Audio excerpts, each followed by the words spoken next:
Pertama, jadi perempuan jangan jutek banget, jangan judes banget, jangan sok kecakepan. Sewaktu-waktu anaknya nanti bisa dikerjain sama orang.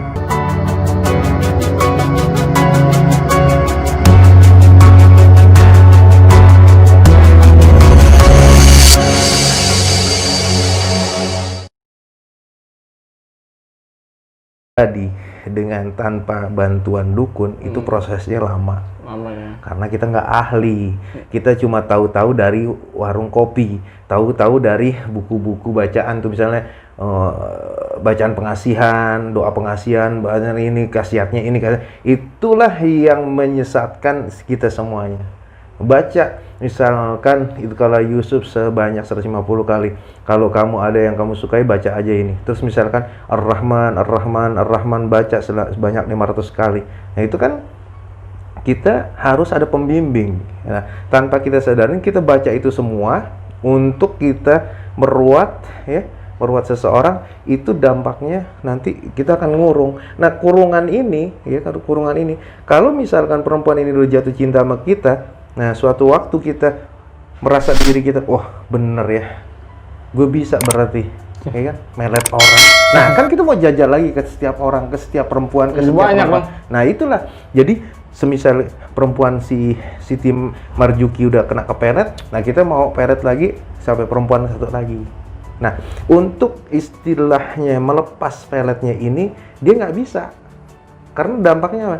Nanti Siti Marzuki ini, ya istilahnya, ada lelaki yang demen sama Siti Marzukinya nggak demen gitu. Nah nanti ada Siti Marzuki demen sama laki-laki tapi laki-lakinya nggak demen, Jadi perawan tua. nah, bisa begitu.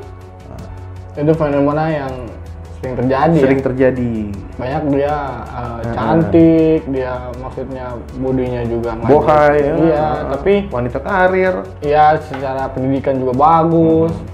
Tapi usianya udah kepala 3 ke atas, Iya, udah luber ya. Belum juga untuk melakukan perjenjangan pernikahan ya. Begitulah, karena secara tidak disadari, secara non fisiknya, secara gaibnya dia terkurung. Nah, kalau misalkan kita ingin menghindari pelet itu, nah kita juga harus sadar dan harus teliti di dalam setiap istilahnya aktivitas kita. Misalnya kita orang rumahan, walaupun orang rumahan, ya kan. Nah kita jangan sembarangan juga, ya kan. Gue di rumah aja nih. Misalnya perempuan, gue sih di rumah aja nggak kemana-mana, gitu. Orang laki juga istilahnya jarang ngeliat gue, paling juga orang-orang kampungnya. Ya justru orang-orang kampung yang di dusun yang banyak tahu masalah pelet dan santet gitu. Tapi kebanyakan orang-orang dusun itu tahu, ya kan. Nah juga dukun-dukun santet, dukun-dukun pelet itu ya kebanyakan tinggal di daerah-daerah pinggiran. Maksudnya gini loh, bukan di kota Jakarta misalnya, di tengah-tengah kota Jakarta, di hiruk pikuknya kota Jakarta, enggak. Justru dia misalnya di daerah suatu wilayah yang terpencil, misalnya di dekat kampung, perkampungan gitu kan. Misalnya daerah maju mundur, di situ kampungnya sepi gitu kan. Nah di situ mungkin banyak ada seseorang yang pinter, yang ahli dalam pelet kan gitu. Nah jadi untuk menghindarinya gini, si perempuan ini, ya kan, jangan terlalu open. Open tuh bahasa Betawinya jangan kecentilan gitu, jangan kecentilan mentang-mentang cakep, mentang-mentang menarik gitu, kesono nemplok, kesini nemplok gitu, jangan gitu. Satu, keduanya nih jangan sembarangan istilahnya makan, ya kan. Misalnya Dapi perempuan, saya laki, saya suka sama Dapi kan gitu ya, disediain sama saya, Dapi minum, itu jangan. Ini jangan minum nih. Jangan minum, soalnya Dapi nggak doyan susu sama kopi. Kalau orang ngopi tuh harus ngerokok kan gitu. Jangan ayo makan, lu mau nggak makan sama gue kan gitu. Mau aja makan kan, nggak taunya kan dari makanan yang dihidangkan, minuman yang dihidangkan itu udah di istilahnya bahasa Jakarta itu udah dijampi-jampi ya. Yeah. Nah, istilahnya udah dibaca-bacain gitu. Nah, kalau misal itu yang harus dihindari gitu. Jadi kalau kita mau istilahnya waspadai pelet gitu. Dan misalkan kalau kita itu orang rumahan ya, orang rumahan perempuan yang di rumahan gitu. Satu, yang keduanya bacotnya itu jangan sembarangan. Bacot itu jangan sembarangan. Gimana? Mentang-mentang cakep, iya kan? Ngatain orang gitu. Judes gitu, judes jutek. banget. Jutek banget tuh gitu. Itu yang ketiganya juga misalkan Dapi punya anak perempuan cakep banget jadi kembang desa situ ya. Tapi Dapinya sombong banget. Kagak, gua nggak mau gitu. Oh, ini dari orang tuanya nih. Dari orang tuanya. Itu pengaruh juga dari orang tua. Gua nggak mau sama anak kampung sini. Gua nggak mau sama anak laki kampung sini yang isi demen sama anak gue maunya mau orang jauh yang punya pekerjaan orang gedean. Itu sembarangan mulutnya. Itu harus dijaga. Nah, sewaktu-waktu anaknya nanti bisa dikerjain orang gitu. Jadi yang harus diwaspadai pertama, ya kan, bergaulnya jangan kecentilan. Kedua, jangan sering makan bareng gitu dengan minuman bareng, disediain minuman mau aja, disediain makanan mau aja, ya kan gitu. Yang ketiganya tadi istilahnya apa namanya? Orang tuanya nggak setuju kan gitu. Dan juga istilahnya kita nih perempuan cakep jangan terlalu memilah dan memilih, jangan terlalu jutek tuh yang keempatnya. Dan yang terakhirnya dari kita supaya jangan mewaspadai supaya kita jangan terkena pelet gitu. Karena pelet ini beda-beda tipis dengan santet, ya kan? Nah, kalau orang yang kepelet itu dampaknya tadi udah kita kasih tahu ya. Nah, kalau dia udah terkurung, dia suka sama orang lakinya nggak suka.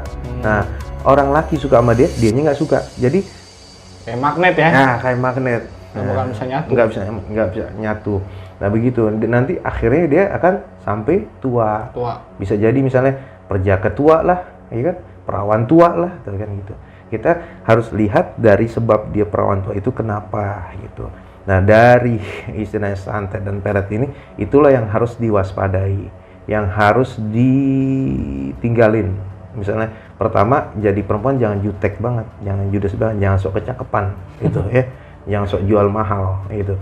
Yang kedua, yang harus diwaspadai itu. Yang ketiganya, yang harus dihilangkan, jangan jutek banget, ya jangan sok jual mahal, ya kan? Tapi jangan juga istilahnya apa? Kecentilan, jangan murahan. Salah dong, bagaimana dong? Jadi biasa-biasa aja gitu. Biasa aja.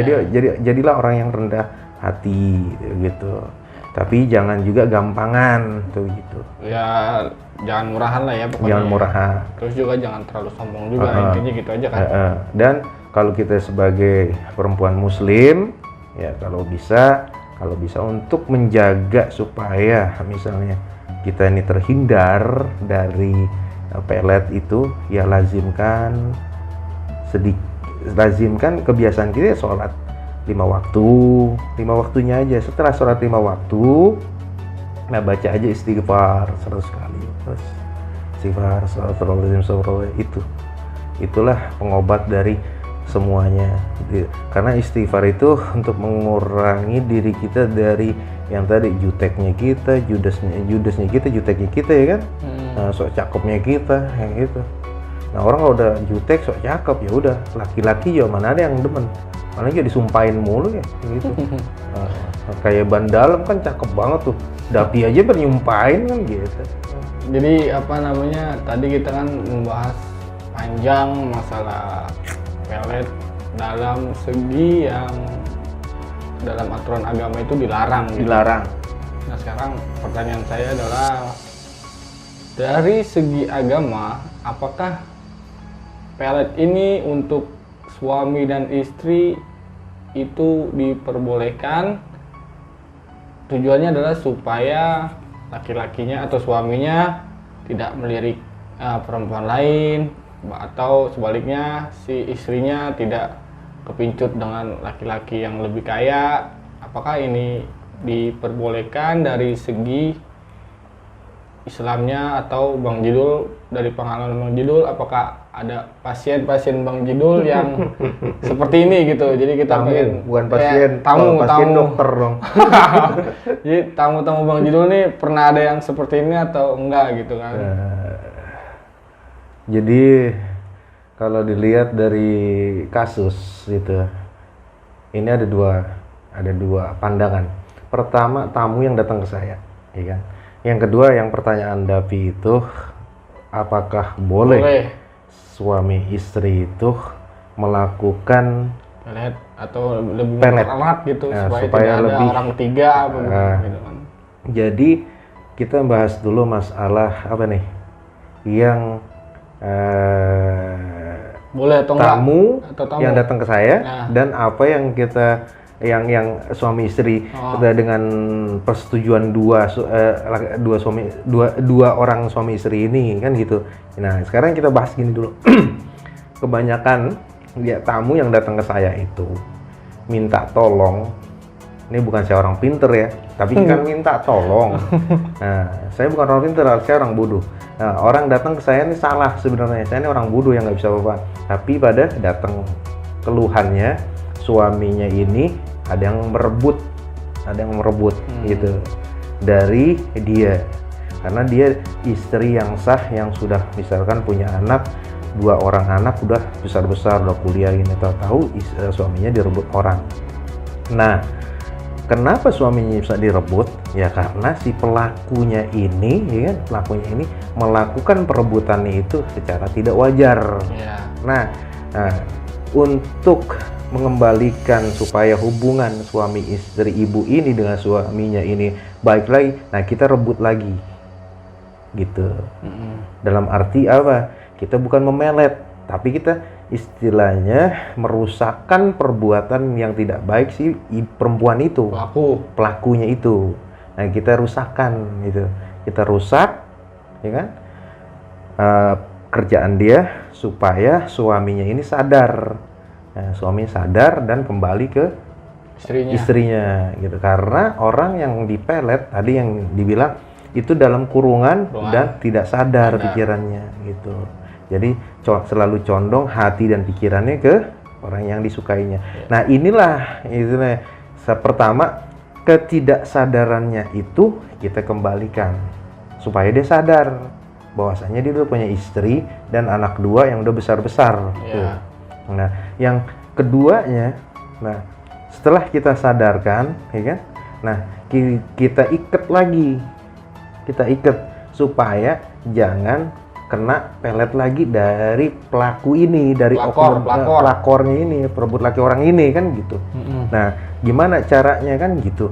Nah kita harus cari di situ, ya kan. Kalau dia peletnya pelet bunga rampai, nah kan istilahnya bunga rampai. Nah kita harus tangkisannya dengan pelet kembang apa, misalkan bunga anggrek jingga kan begitu. Jadi harus tembak menembak gitu, untuk menarik dan untuk mengembalikan dan untuk mengikat. Nah itu bukan pelet namanya gitu. Jadi kita intinya untuk mengharmonisasikan hubungan suami istri itu dari apa namanya? Dari pelakor ini. Oh, jadi tamu yang datang ke Bang Jidul adalah seorang pelakor yang mengambil suaminya.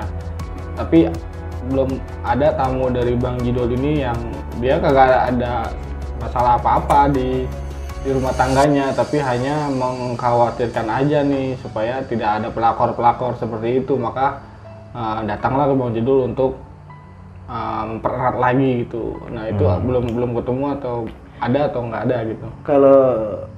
Kalau saya mah sebenarnya belum pernah ketemu dengan tamu yang seperti itu, tamunya seperti itu. Tapi arahan saya misalkan, gimana sih Dul supaya laki gue misalkan baik sama gue, ya kan, terus dengar apa kata gue kan gitu, terus istilahnya nggak gampang marah, nggak temperamen kan gitu. Banyak gimana sih Bang Jidul, gimana sih kayak gitu.